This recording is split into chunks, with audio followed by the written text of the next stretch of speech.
आज का व्यक्ति कैसा है? तो कहा आज का व्यक्ति ये सोचता है कि मैं काम कम करूं और फल ज्यादा मिले। नारखेड़े जी,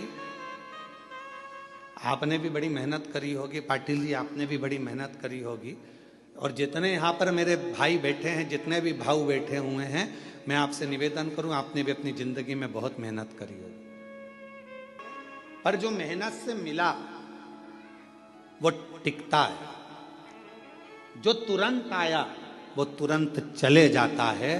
पर हमारी सफलता हमारी मेहनत पर निर्भर करती है। जब हम बहुत परिश्रम करते हैं, मेहनत करते हैं, तो हमारे घर में जो आता है वो हमको थोड़ा समय टिकता है, रुकता है। जो अचानक आया अचानक चले गया वो फिर टिकेगा नहीं। और मेहनत कर कर जो सुख मिलता है ना, वो सुख दूसरा ही है।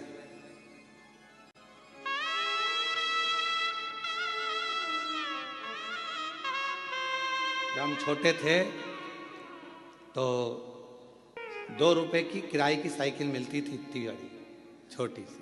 तुम्हारे यहाँ भी मिलती होगी, ऐसा नहीं है, और तुमने भी चलाई होगी। कई तो होंगे हमारी साथ वाले जिन्होंने चलाई होगी। है, किराए की साइकिल मिलती थी, 2 रुपए की मिलती थी, पर वो 2 रुपए इकट्ठा करने में कम से कम 1 महीना लग जाता था। हितेश, तेरे को तो मालूम ही नहीं होगा बेटा, मालूम है क्या? अच्छा, ठीक है।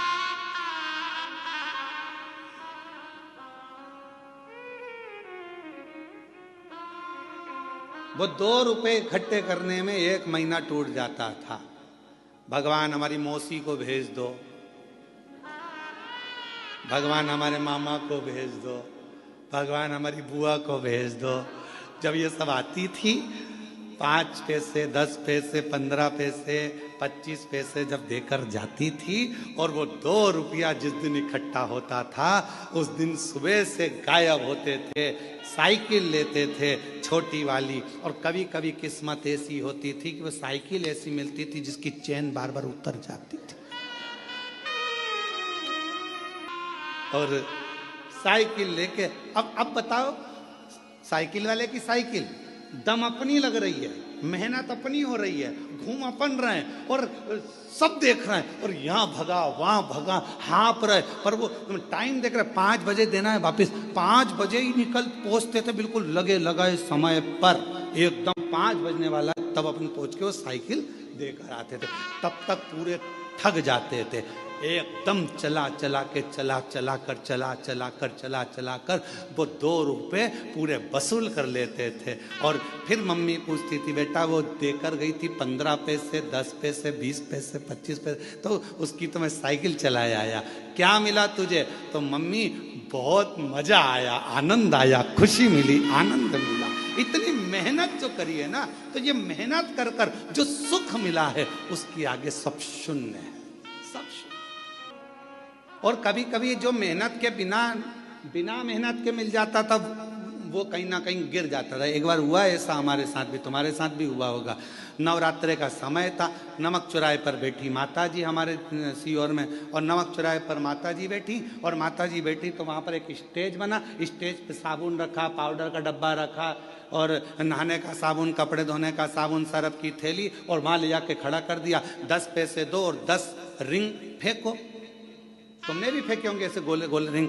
अब परंतु वो इतने साल हो गए, उसमें एक साबुन नहीं आया, और एक दिन साबुन अगर आ गया तो साबुन को खुशी खुशी लेकर जा रहे थे, और मालूम पड़ा कि वो साबुन रखा था जेब में, जेब थी फटी, और साबुन पूरा गया गिर।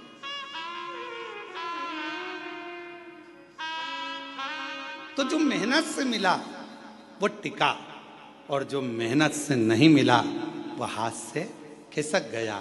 शिव महापुराण की कथा कहती है, कोई तुमसे आकर कह दे कि तुम मेरे पास आकर बैठ जाओ, तुम्हें मेहनत नहीं करना पड़ेगी, दुनिया का सारा धन अपने आप मिल जाएगा, समझ लेना कि बेवकूफ़ बना रहा है, और तेरा लेकर चले जाएगा और तुझे चूना लगा देगा। इसलिए निवेदन है, अपना व्यापार, अपनी नौकरी, अपनी सर्विस, अपनी मेहनत पूरी बरकरार रखो, और पूरी मेहनत करो। जिस समय आपकी मेहनत प्रबल होगी, उस दिन भगवान तुम्हें छप्पर फाड़ कर देना प्रारंभ कर देगा, तुम्हें वैभव प्रभाव देगा, धन देगा, संपदा देगा, सब देगा। आप अपनी मेहनत से पीछे मत हटो।